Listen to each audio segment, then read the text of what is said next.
Hello friends, good morning all of you. कैसे हो आप सभी? आशा करता हूँ मस्त होंगे, स्वस्थ होंगे। मैं आज आप लोगों के सामने साइकोलॉजी का बहुत अच्छा टॉपिक से मैं क्वेश्चन लेकर आया हूँ। आपके जो रीट पात्रता परीक्षा में आरटीए अधिनियम 2009 है सिलेबस में, एनसीएफ 2005 है दोस्तों। एनसीएफ 2005 की मैंने अलग से स्पेशल क्लास करवा रखी है। जिन भाई लोगों ने क्लास नहीं देखी वो प्लेलिस्ट में जाकर क्लास को ज़रूर देखना चाहिए, क्योंकि रीट पात्रता परीक्षा में वहाँ से 2 क्वेश्चन एज इट इज़ पूछने वाला है दोस्तों। आप लोग चैनल पर नए हो तो चैनल को सब्सक्राइब कर लीजिए। वीडियो अच्छा लगे तो अपने दोस्तों के साथ शेयर कर दीजिए। दोस्तों, आपका समय बहुत मूल्यवान है, मैं खुद समझता हूँ। तो बिना किसी देरी के आज का सेशन शुरू करते हैं दोस्तों। देखिए, आज की क्लास का पहला क्वेश्चन है आपके सामने। शिक्षा का अधिकार अधिनियम 2009 लागू नहीं होता है। तो RT act 2009 right to education का जो नियम है वो किन पर लागू नहीं होता है? निःशक्त बच्चों पर, 6 से 14 वर्ष तक की आयु वर्ग के बच्चों पर, 14 से 18 वर्ष के बच्चों पर, बच्चों को नियमित उपस्थिति पर। दोस्तों, शिक्षा का अधिकार अधिनियम आरटी एक्ट आपके अनुच्छेद 21 क में बात करता है दोस्तों, जो कि 86वां संविधान संशोधन 2002 के द्वारा जोड़ा गया था मूल अधिकारों के तहत। तो 6 से 14 वर्ष तक के बच्चों को निःशुल्क शिक्षा का प्रावधान इसके अंतर्गत किया गया है दोस्तों। और बच्चों को नियमित उपस्थिति पर और निःशक्त बच्चों पर लागू है दोस्तों। लेकिन बात ही 6 से 14 वर्ष के बच्चों की है, तो आपके सामने 14 से 18 वर्ष के बच्चों का यहाँ पर क्या लेना देना दोस्तों। तो 6 से 14 वर्ष तक के बच्चों की बात है, तो 14 से 18 तक के बच्चों पर लागू नहीं होता है दोस्तों। सी नंबर ऑप्शन आपके सामने राइट आंसर हो जाएगा दोस्तों। बढ़ते हैं नेक्स्ट क्वेश्चन की तरफ। देखिए दोस्तों, आपके सामने नेक्स्ट क्वेश्चन है, निम्नलिखित में से कौन सा शिक्षण सूत्र नहीं है? ऐसा क्वेश्चन पूछना कंफर्म है, गारंटी के साथ बोल रहा हूँ, क्योंकि पिछली बार के जो मैंने पेपर देखे हैं हर बार इस तरह का क्वेश्चन पूछा गया है दोस्तों। कौन सा इनमें से शिक्षण सूत्र है या नहीं है दोस्तों? ज्ञात से अज्ञात की ओर, अज्ञात से ज्ञात की ओर, प्रत्यक्ष से अप्रत्यक्ष की ओर, पूर्ण से हंस की ओर। दोस्तों, फिर बता रहा हूँ, शिक्षण विधियों का अहम रोल रहने वाला है आपके एग्जाम में। 40-45 क्वेश्चन आपके पेपर में शिक्षण विधियों से पूछेगा। हर सब्जेक्ट के 10 क्वेश्चन शिक्षण विधियों के पूछ रहा है दोस्तों। तो शिक्षण विधियों को ढंग से कर लेना। शिक्षण विधियां ही आपकी पात्रता परीक्षा पास करवाने में मदद करेगी दोस्तों। तो शिक्षण विधियों के लिए तो अपन ने बहुत शानदार तरीका अपनाया था दोस्तों। बहुत ही शानदार क्लासें करवा रखी हैं, बहुत सारी क्लासें करवा रखी हैं। आप लोगों ने नहीं देखी हो, शिक्षण विधियों की प्लेलिस्ट बना रखी है अलग से, उस प्लेलिस्ट को जाकर देख लेना। आपके पास टाइम कम है तो 2 गुना की स्पीड करके देख लेना, लेकिन शिक्षण विधियों की पूरी क्लासें देख लेना दोस्तों, क्योंकि बहुत शानदार तरीके से मैंने शिक्षण विधियाँ करवाई है। साथ ही हिंदी ग्रामर बहुत अच्छे ढंग से करवाई है दोस्तों। और साइकोलॉजी के बहुत अच्छे अच्छे मैंने क्वेश्चन करवाए हैं आप लोगों को। तो साइकोलॉजी की भी आप लोगों को क्लासें मिलेगी, सबको देखना चाहिए दोस्तों। एक बात बताऊं, आपके सामने एक परियोजना विधि है आपकी। तो परियोजना विधि करके सीखने पर बल देती है दोस्तों। परियोजना विधि के प्रवर्तक कौन है? जॉन डीवी के शिष्य किलपैट्रिक परियोजना विधि के प्रवर्तक है दोस्तों। तो अज्ञात से ज्ञात की ओर ऐसा कोई शिक्षण सूत्र नहीं है, जबकि ज्ञात से अज्ञात की ओर शिक्षण सूत्र हैं। प्रत्यक्ष से अप्रत्यक्ष की ओर है, पूर्ण से हंस की ओर है दोस्तों। तो आपके सामने बी नंबर ऑप्शन सही जवाब हो जाएगा दोस्तों। अगला जो क्वेश्चन देखिए दोस्तों, उद्देश्यों के आधार पर शिक्षण का प्रकार नहीं है। उद्देश्यों के आधार पर कौन सा शिक्षण का प्रकार नहीं है? चिंतन उद्देश्य, भावात्मक उद्देश्य, ज्ञानात्मक उद्देश्य या क्रियात्मक उद्देश्य। दोस्तों, बेंजामिन ब्लूम के द्वारा 3 उद्देश्य बताए गए हैं दोस्तों, ज्ञानात्मक, भावात्मक और क्रियात्मक, जबकि चिंतन उद्देश्य कोई नहीं है दोस्तों। ए नंबर ऑप्शन आपका राइट आंसर हो जाएगा साथियों। अब देखिए, शिक्षण से अधिगम पर बल देने वाला परिवर्तन हो सकता है। बाल केंद्रित शिक्षा पद्धति अपनाकर, रटने को प्रोत्साहित कर कर, अग्र शिक्षण की तकनीक अपनाकर, परीक्षा परिणामों पर केंद्रित होकर। शिक्षण से अधिगम पर बल देने वाला परिवर्तन, बाल केंद्रित शिक्षा पद्धति अपनाकर। नई शिक्षा नीति NEP 2020 भी दोस्तों इसी बात पर बल देती है। NEP 2020 के अनुसार आज वर्तमान की शिक्षा को बाल केंद्रित शिक्षा बनाया गया है। शिक्षक की भूमिका केवल आपके सामने मार्गदर्शक सुविधादाता की होती है दोस्तों। एक क्वेश्चन इस प्रकार का बनता है यहाँ से, शिक्षक और छात्र अनुपात 30:1 होना चाहिए और पिछड़े हुए क्षेत्रों में 25:1 रहेगा दोस्तों। अर्थात 25 छात्रों पर एक टीचर की ज़रूरत और 30 छात्रों पर एक टीचर की ज़रूरत होगी दोस्तों। ऐसा नई शिक्षा नीति में कहा गया है दोस्तों। अगला क्वेश्चन देख लीजिए आपके सामने। एक शिक्षिका अपने आप से कभी प्रश्नों के उत्तर नहीं लेती हैं और वह विद्यार्थियों को उत्तर देने के लिए समूह चर्चाएं और सहयोगात्मक अधिगम अपनाने के लिए प्रोत्साहित करती हैं। ये कौन से सिद्धांत पर आधारित हैं? अनुदेशनात्मक सामग्री के उचित संगठन पर अच्छा उदाहरण प्रस्तुत करना, सीखने की तत्परता या सक्रिय सहभागिता। दोस्तों यह सक्रिय भागीदारिता का उदाहरण है। डी नंबर ऑप्शन सही जवाब हो जाएगा। वो बालकों को एक दूसरे से कम्युनिकेशन स्किल डेवलपमेंट करने के लिए मौखिक कौशल का विकास करने में मदद करती है दोस्तों। तो इसका राइट आंसर हो जाएगा डी नंबर ऑप्शन। अगला क्वेश्चन। एक शिक्षिका अपने विद्यार्थियों को अनेक तरह की सामूहिक गतिविधियों में व्यस्त रखती हैं, जैसे परियोजनाएं, भूमिका निर्वाह, समूह चर्चा। समूह ये सीखने के किस आयाम को उजागर करता है? सामाजिक गतिविधि के रूप में अधिगम, मनोरंजन द्वारा अधिगम, भाषा निर्देशित अधिगम या फिर प्रतियोगिता आधारित अधिगम। दोस्तों इसका राइट आंसर हो जाएगा, right answer D number option, प्रतियोगिता आधारित अधिगम। क्योंकि अगर समूह चर्चा दे रही हैं तो एक तरह से प्रतियोगिता हो गई, क्योंकि बच्चे एक तरह से भाग लेंगे तो एक दूसरे में सहयोग की भावना डेवलप होएगी दोस्तों। डी नंबर ऑप्शन आपका राइट आंसर हो जाएगा दोस्तों। अगला क्वेश्चन। एक शिक्षिका शिक्षार्थियों की सदैव इस रूप में सहायता करती हैं कि वे एक विषय से क्षेत्र से प्राप्त ज्ञान को दूसरे विषय क्षेत्र के ज्ञान के साथ जोड़ सके। इससे मिलता है पुनर्बलन, ज्ञान के सहसंबंध एवं अंतःकरण, व्यक्ति की भिन्नताएं या शिक्षार्थी स्वायत्ता। दोस्तों एक क्षेत्र विषय के ज्ञान को दूसरे विषय से जोड़ना ज्ञान के सहसंबंध पर बल देता है दोस्तों। एक सब्जेक्ट को दूसरे सब्जेक्ट से कोरिलेट कर कर पढ़ाना, क्योंकि हिंदी व्याकरण का ज्ञान इंग्लिश व्याकरण पढ़ाने में मदद करता है दोस्तों। तो राइट आंसर हो जाएगा बी नंबर ऑप्शन। दोस्तों सही जवाब हो जाएगा आपके सामने। और आप लोग चैनल पर नए हो तो सब्सक्राइब कर लीजिए और वीडियो को लाइक कर दीजिए दोस्तों, ऐसे मज़ा नहीं आता आप लाइक नहीं करते। शिक्षा मनोविज्ञान अध्ययन करता है आत्मा का धार्मिक परिस्थितियों में, मानव व्यवहार का शैक्षिक परिस्थितियों में, चेतना का असीमित परिस्थितियों में, मस्तिष्क का बौद्धिक परिस्थितियों में। दोस्तों शिक्षा मनोविज्ञान की मैं बात करूं तो शिक्षा मनोविज्ञान एक अनुप्रयुक्त शाखा है मनोविज्ञान की, अप्लाइड साइंस है दोस्तों। शिक्षा के द्वारा मनोविज्ञान के क्षेत्रों में किए जाने वाले प्रयोगों को शिक्षा मनोविज्ञान के अंतर्गत गिना जाता है। शिक्षा मनोविज्ञान और पशु मनोविज्ञान के प्रवर्तक है दोस्तों थॉर्नडाइक महोदय।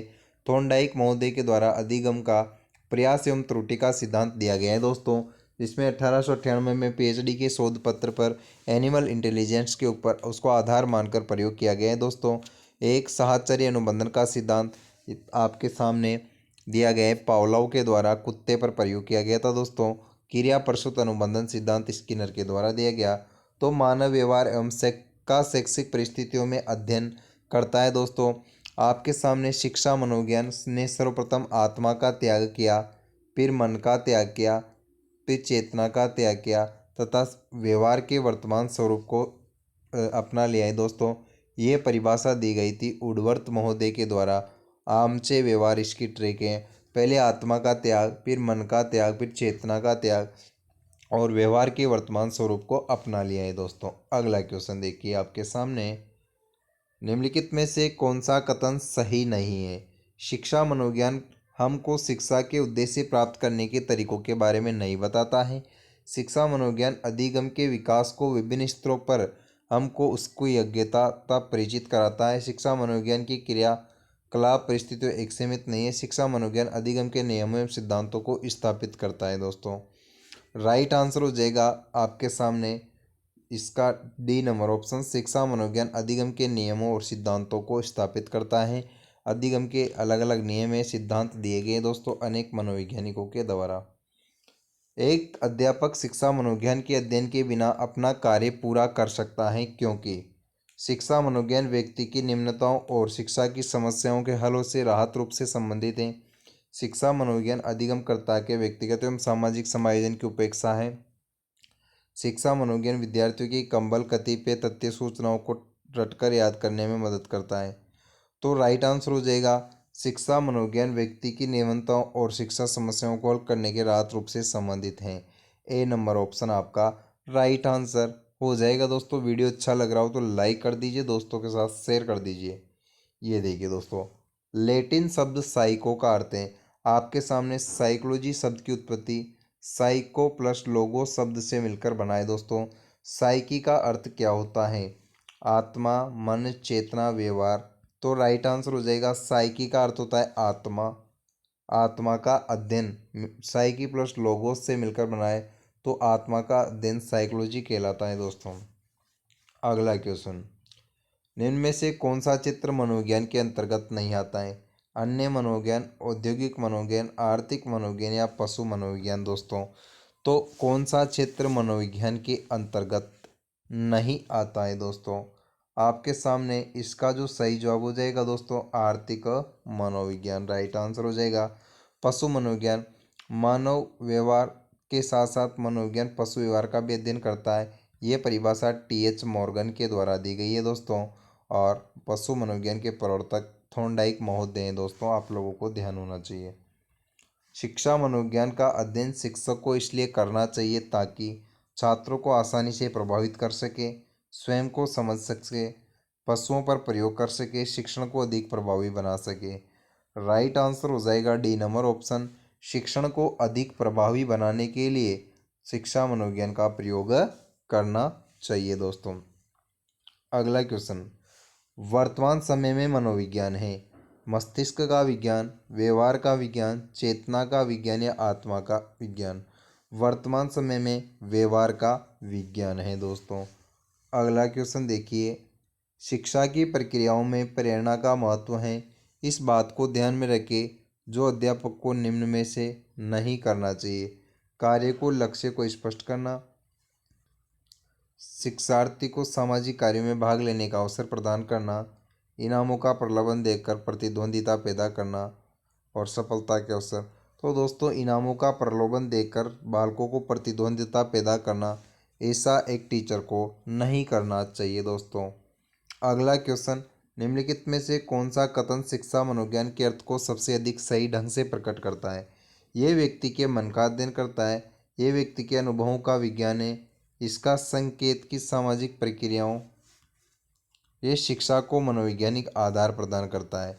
Right answer D number option, यह शिक्षा को मनोवैज्ञानिक आधार प्रदान करता है। दोस्तों सही जवाब हो जाएगा डी नंबर ऑप्शन आपके सामने। अब देखिए दोस्तों, अच्छा क्वेश्चन है ये, वेरी इंपॉर्टेंट क्वेश्चन रहने वाला है। निम्नलिखित में से कौन सा रायबर्न के अनुसार शिक्षा के 3 संबंधों में सम्मिलित नहीं है? दोस्तों एक महोदय हुई है आपके सामने, जॉन डीवे हुए थे। जॉन डीवी ने कहा है कि शिक्षण अधिगम प्रक्रिया में शिक्षक और शिक्षार्थी दोनों महत्वपूर्ण हैं। दोस्तों शिक्षक और शिक्षार्थी, अच्छा टीचर और स्टूडेंट उन्होंने बताया था। दोस्तों लेकिन आपके सामने रायबर्न के अनुसार शिक्षा के 3 तत्व बताए गए थे, उनमें से कौन शामिल नहीं है? बच्चे और शिक्षक शामिल हैं। दोस्तों शिक्षक विषय भी शामिल है, विषय और बच्चे भी संबंध है, लेकिन बच्चे और समाज में कोई संबंध नहीं है। तो आपके सामने बी नंबर ऑप्शन सही जवाब हो जाएगा। जॉन डीवी, यहाँ पर रायबर्न के अनुसार शिक्षक, शिक्षार्थी तथा पाठ्यक्रम जरूरी है। दोस्तों अब देखिए, शिक्षा मनोविज्ञान शिक्षक को मदद करता है बाल विकास का ज्ञान प्राप्त करने में, बाल स्वभाव को जानने में, बच्चों के चरित्र निर्माण में, या उपयुक्त सभी? राइट आंसर हो जाएगा उपयुक्त सभी आपका सही जवाब। अगला क्वेश्चन, निम्नलिखित में से कौन सा शिक्षा मनोविज्ञान के अध्ययन की वस्तुनिष्ठ विधि नहीं है? वस्तुनिष्ठ विधि नहीं है, प्रयोगात्मक विधि, उपचारात्मक विधि, या फिर आत्मनिरीक्षण विधि, या फिर निरीक्षण विधि? तो निरीक्षण विधि सही जवाब हो जाएगा। दोस्तों बढ़ते हैं अगले क्वेश्चन की ओर। अब देखिए दोस्तों, विद्युत मस्तिष्क के रूप में सर्वाधिक लोकप्रिय एवं ज्ञान को अद्यतन बनाने वाली सहायक सामग्री है? वीसीआर, सीसीटीवी, टेलीविज़न या क्रमदूर? राइट आंसर हो जाएगा टेलीविज़न, जो कि एक श्रव्य दृश्य सामग्री है। दोस्तों आपके सामने आपको अलग अलग याद होने चाहिए, श्रव्य सामग्री कौन सी है, दृश्य सामग्री कौन सी है और श्रव्य दृश्य सामग्री कौन सी है। जिनसे केवल सुना जाता है, श्रव्य सामग्री जिनको देखा जाता है दृश्य, और जिनको देखा और सुना जा सकता है श्रव्य दृश्य। ये देखिए, एक शिक्षार्थी की बुद्धि लब्धि का ज्ञान एक शिक्षक के लिए उपयोगी है, क्योंकि शिक्षार्थी के शारीरिक संगठन का ज्ञान होता है, शिक्षार्थी के नैतिक चरित्र का पता लगाने में, शिक्षार्थी के शारीरिक विकृति का ज्ञान में, शिक्षण कार्य को सफल एवं प्रभावी बनाने में। दोस्तों, बुद्धि लब्धि का ज्ञान एक शिक्षक को होना चाहिए। क्यों शिक्षण को सफल एवं प्रभावी बनाने के लिए आपके सामने एक टर्मन महोदय हुए थे। टर्मन के द्वारा बुद्धि लब्धि का सूत्र दिया गया था दोस्तों, CA/MA/100, अर्थात मानसिक आयु बटा वास्तविक आयु इंटू 100। सन 1916 में टर्मन महोदय के द्वारा ये सूत्र दिया गया था दोस्तों। बुद्धि लब्धि का सूत्र आपको ध्यान होना चाहिए। बुद्धि का एक तत्व सिद्धांत अल्फ्रेड बिने द्वारा 1905 में दिया गया। 1908 में इसके अंतर्गत पहला संशोधन किया गया था दोस्तों, और स्पेयरमैन के द्वारा बुद्धि का द्वितत्व सिद्धांत दिया गया। आप लोगों को ध्यान होना चाहिए, बहुबुद्धि का सिद्धांत हार्वर्ड गार्डनर के द्वारा दिया गया था दोस्तों, और बुद्धि का बहुतत्व सिद्धांत थॉर्नडाइक के द्वारा। थॉर्नडाइक ने बुद्धि की तुलना बालू रेत के ढेर से की है दोस्तों, आपको ध्यान होना चाहिए। अगला क्वेश्चन, निम्न कथनों में से कौन सा कथन असत्य है? प्रत्येक स्थिति परिस्थिति में विद्यार्थियों के लिए सीखने का क्षेत्र होता है। शिक्षा मनोविज्ञान एक गुरु विज्ञान है, जैसे कि गणित और भौतिक विज्ञान। शिक्षा मनोविज्ञान अध्ययन की विधियों में एक विज्ञान है। शिक्षा मनोविज्ञान के क्षेत्र में सभी शिक्षा स्थितियाँ परिस्थितियाँ सम्मिलित हैं दोस्तों। इसका जो सही जवाब हो जाएगा दोस्तों, ये हो जाएगा आपके सामने, शिक्षा मनोविज्ञान एक गुरु विज्ञान है, जैसे कि गणित और भोग। ये नहीं है, राइट आंसर हो जाएगा सी नंबर ऑप्शन, शिक्षा मनोविज्ञान अध्ययन की विधियों में एक विज्ञान है दोस्तों। अगला क्वेश्चन, निम्नलिखित में से कौन से शिक्षण प्रक्रम के अंग हैं? शिक्षक वातावरण पाठ्यक्रम, शिक्षक शिक्षार्थी पाठ्यक्रम, शिक्षार्थी और शिक्षक सम्मान पाठ्यक्रम। वेरी वेरी इंपॉर्टेंट है दोस्तों, हूबहू क्वेश्चन एग्जाम में मिलेगा। फिर बोल रहा हूँ, रायबर्न के अनुसार शिक्षा के 3 तत्व बताए गए थे, शिक्षक शिक्षार्थी तथा पाठ्यक्रम, टीचर स्टूडेंट तथा करिकुलम, जबकि जॉन डेवी के द्वारा 2 बताए गए थे, टीचर और स्टूडेंट। अगला क्वेश्चन, निम्नलिखित में से कौन सा शिक्षण अधिगम प्रक्रम को प्रभावहीन बनाता है? उन्मुख शिक्षण, पाठ्यक्रम पूरा करना, शिक्षण विधि का उपयोग, या फिर पारितोषिक तथा दंड का अनुप। शिक्षण अधिगम प्रक्रम को प्रभावहीन बनाता है दोस्तों, तो प्रभावहीन बताता है पारितोषिक तथा दंड का अनुप, राइट आंसर हो जाएगा। शिक्षण सूत्रों का आधार होता है, वेरी वेरी इंपॉर्टेंट है, रीट पात्रता परीक्षा 2022 में पूछा गया क्वेश्चन है। Question as it is repeat होने की संभावना है दोस्तों। क्यों संभावना है? आएगा क्वेश्चन, पक्का आएगा। शिक्षण सूत्रों का आधार होता है मनोवैज्ञानिक आधार। शिक्षण सूत्र आपके चलते हैं ज्ञात से ज्ञात की ओर, पूर्ण से हंस की ओर, प्रत्यक्ष से अप्रत्यक्ष की ओर। तो ध्यान आप लोगों को होना चाहिए। कक्ष में शिक्षक विद्यार्थियों को सीखने के लिए प्रेरित करता है, गृह कार्य देकर, प्रश्न पूछकर, उदाहरण देकर, या इन सभी के द्वारा। उदाहरण देकर वेरी इंपॉर्टेंट है दोस्तों। अगर टीचर स्टूडेंट को उदाहरण देगा उन्हीं की कक्षा के बच्चों का, तो उनको अच्छा लगता है दोस्तों। अगला क्वेश्चन, शिक्षा के क्षेत्र में निम्नलिखित में से सबसे महत्वपूर्ण कौन सा है? शिक्षक, पाठ्यचर्या, अधिगम प्रक्रिया, या फिर शिक्षार्थी। तो वेरी इंपॉर्टेंट रोल किसका रहता है? शिक्षक, पाठ्यचर्या, शिक्षण अधिगम प्रक्रिया। तो सर्वाधिक महत्वपूर्ण रहती है शिक्षण अधिगम प्रक्रिया। अगला क्वेश्चन, एक शिक्षक को, अब देखिए दोस्तों, शिक्षार्थियों द्वारा की गई त्रुटियों को एक भूल के रूप में लेना चाहिए। शिक्षार्थी बिना गलती से करने से बचता है। शिक्षाओं विचारों संप्रेषित करने की कोशिश कर रहे हो तो उन्हें ठीक नहीं करना चाहिए, अधिक ध्यान देना चाहिए और ज्ञान के लिए आज्ञा उपलब्ध कराना चाहिए। राइट आंसर हो जाएगा डी नंबर ऑप्शन। दोस्तों, आज की क्लास कैसी लगी? अच्छी लगी होगी। अच्छी लगी हो तो शेयर कर दीजिए अपने सभी साथियों के साथ। मिलते हैं अगली क्लास में। Thank you.